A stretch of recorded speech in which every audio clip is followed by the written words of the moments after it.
voice has been your conductor, your boss, your whole Correct. life. I mean, I let my vocal cords lead the way because they could. where are they taking you now? I am taking them now. I am in charge. I'm not 27 years old anymore. I'm not 41 either. I'm 56 and very proud to be. I can tell you that, of course, you don't choose what you want in life.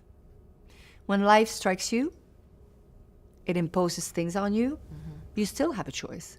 What am I going to say? Look at myself in the mirror and talk to myself and say, what have I done? Why me? Why me?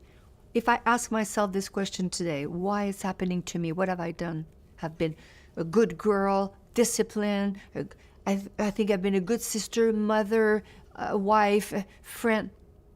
Is it going to help what's happening to me that I cannot go on stage and do to my own expectation?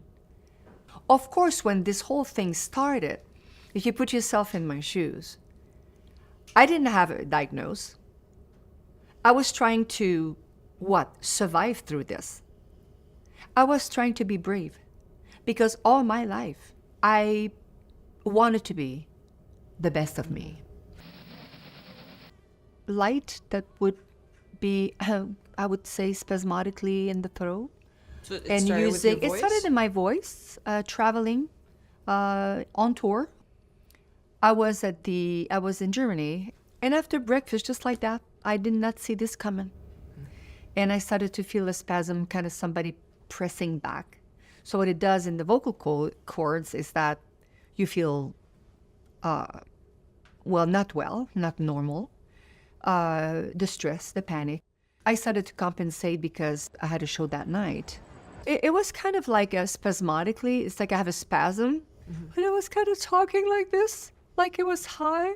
I could go down, but if I or yodeling, like ice skating, but on the voice. I went to see every ENT around the world. As many shows as I've done, I've seen as many ENT. In this area here, starting here and here, Is where it starts it's starting to hurt a little bit. Main problem is not that I can't do the highs. Yeah, it's letting go. It's like I told you, like this is just, I'm spasmed. My eyebrows are spasmed. My ears get spasmed. I'm gonna flip soon. I tell you. Things started to get more often, every day, worse. The body started to get rigid, not flexible, more spasm, more cramping. I was trying to exercise my body as well a little bit. I cannot flex my toe. If I wanted to eat, my hands would spasm. It was something that was very scary for me because I did not know what was going on. My voice was skidding all over the place. So I started to do what I could. I started to find other path in my throat. Was that the right thing to do? I don't know. It took a while. It took a long time because I needed to find ways beyond steam and beyond gargle and beyond 2 Advil. What do you want me to do? The show must go on without being diagnosed through this. Because this is 17 years ago. And 10 years later, I'm still not knowing what's going on. And I still go on stage, and I still record my albums, and I'm still fine, and I'm still brave, and I'm a mother, and I lose my brother and my mom, and I had cancer at the same time as my husband because I needed to support him. I took a year off to be with him. I wasn't assisting him. I was his nurse for a moment, and I was opening my arms for everybody who was crying the death of my husband. It's not the time that I did not allow myself to have that gave me that. The DNA decided that at one point, it's going to happen. But I had to be very brave instead of smart. That was my thing. Because one time I thought, maybe 5 years ago, 6 years ago, maybe I'll never sing again. What am I going to do? Because I've been asked that question before. What are you going to do if you lose your voice, if you can't sing? And I was like, it's never something that crosses your heart or mind. because I've been pristine for 17 years, struggling and finding myself in a black hole, black hope. I don't want to look in the black and have false hope. Tell me the truth. Tell me it's over. I'll be fine. Because living in the dark, it's worse than dying. I wasn't ready to say anything before, but I'm ready now. Hello, everyone. I'm sorry it's taken me so long to reach out to you. And I wasn't ready to say anything before, but I'm ready now. Recently, I've been diagnosed with a very rare neurological disorder called stiff person syndrome, which affects something like 1 in a million people. Well, sometimes it's a process because it was scary for me as well. I won't help the world. I won't make a difference. And I won't help my kids. And what do I do? Where do I start?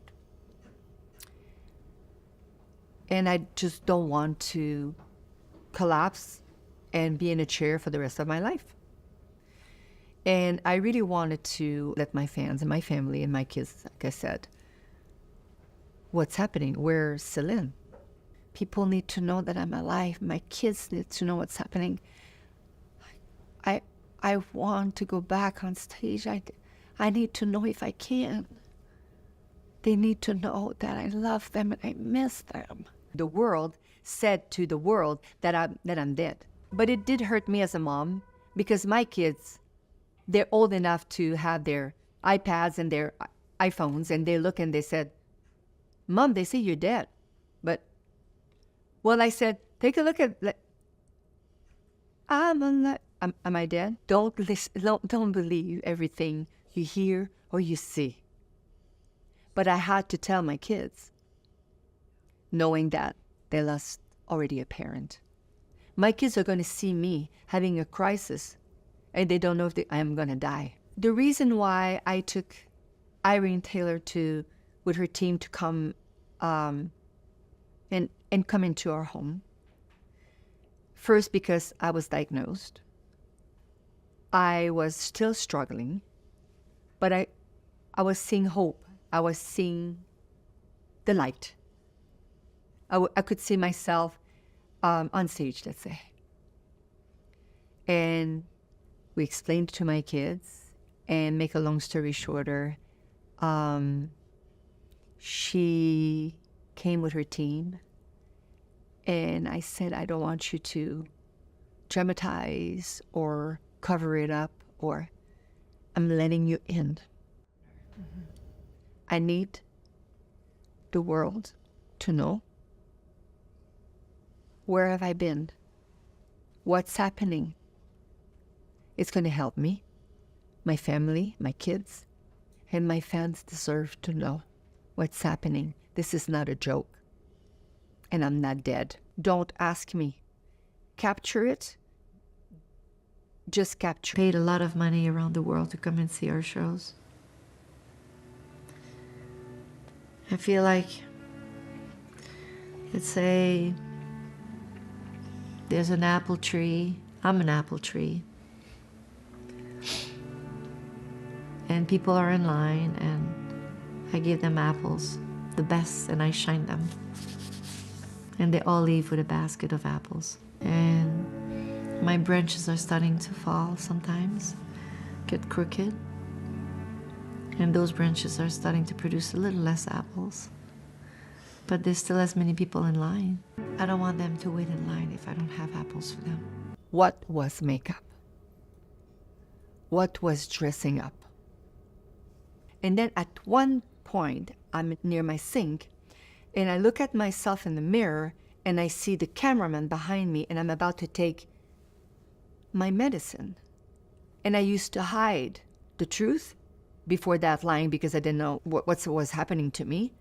So when I look at myself and trying to get my pills, and I saw the camera looking at me, and I was like, you let them in. You're not trying to be brave. It's not about makeup. It's not about a performance. It's about who I am. When you get in spasms so much, well, you don't remember everything. It can last a moment. It can last a few hours. You can break ribs because of the twisting and the spasm. It's not just like a spasm in the calf in the middle of the night. It's pretty painful, and you don't remember everything, which is between you and me. For me, it's okay that I don't remember everything, as long as my kids and we train with my kids. They know what to do. We have panic buttons. They know who to call. One calls, the other one gets the. We all have like through the whole house a system of if I need to be assisted with medicine, because I have to be medicated with the right medicine for the right diagnose. I can't wait to go back and do this again, because you have to understand that where I am today, I did not walk alone. My family, my music family in the industry, my kids, my fans, I miss that. I can sing and just keep the mic for myself, and I will be very happy. I can take a pencil and I will be happy and pretend it is a microphone. But when I see them, this energy of adrenaline is the biggest drug that you cannot buy.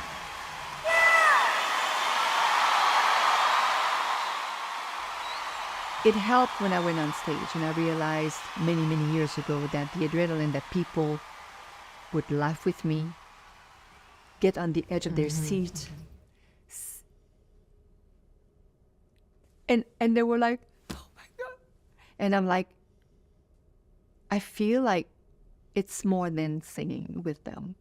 When they sing with me, it's my gift. It's a gift that they offer me. Oh, I'll sing again. I'll sing again. That's for sure. The expectation, they deserve to have an expectation. They pay. I'm 56 years old. And for many, many years, I've done a lot of shows.